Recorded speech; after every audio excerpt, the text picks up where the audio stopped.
हे गाईज, जसं की मी तुम्हाला मागच्या व्हिडिओमध्ये सांगितली होती, मी नेक्स्ट व्हिडिओमध्ये नागभीड ते मुक्ताई कसं जायचं हे या व्हिडिओमध्ये सांगणार आहे। तर तुम्ही बघू शकतात आम्ही नागभीडला पोहोचलो आहोत। हे नागभीडचं मेन चौक आहे। इथनं तुम्हाला राईट साईडला टर्न व्हावं लागेल। नागभीड ते मुक्ताई तुम्हाला अंतर पडेल 33 किलोमीटर आणि ब्रह्मपुरी ते मुक्ताई पडेल 52 किलोमीटर।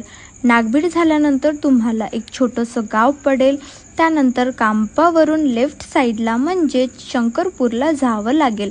शंकरपूरला थांबून चिप्स आणि पाणी बॉटल्स घेतले, कारण ते मुक्ताईला जास्त रुपीजमध्ये घ्यावे लागले असते। सो पैसे बचाओ तरक्की करो। शंकरपूर झाल्यानंतर तुम्हाला 2 रस्ते दिसणार, तर आपल्याला लेफ्ट साईडनी जावं लागेल। हे बघा किती सुंदर व्ह्यू दिसत आहे। तुम्ही इथं थांबून फोटोशूट पण करू शकता। आम्ही डोम्याला पोहोचलो आहोत। गावामध्ये